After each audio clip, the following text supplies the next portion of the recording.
All right, here's a pretty decent lap at Harris Hill Raceway for me. Definitely stay flat on turn 1. If you lift, you could get loose, but I freaked out when I saw that guy up there. I was trying to be cautious, but it wasn't a good move. I should have stayed flat. This is actually one of the first straightaways, and the straightaways are definitely important because you can often pass at the end of a straightaway.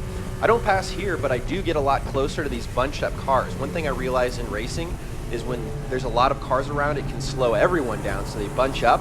As long as you know how to get past somebody, something I've struggled with in the past, you can use that bunching up to your advantage. Now this is turn 5. It's very important to get a good entrance and exit to this turn because it's a straightaway all the way to turn 7, because you stay completely flat in a Miata with 100 horsepower. Even in the wet, right here, you're flat.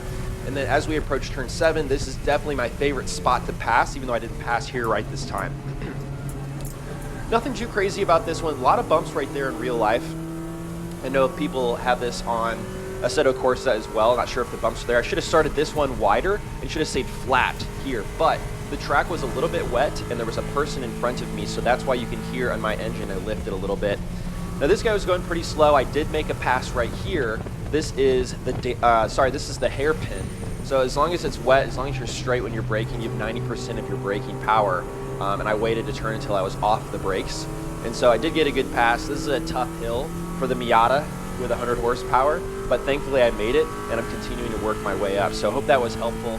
134 in the wet here, but the race pace was about 131 in the dry, by the way.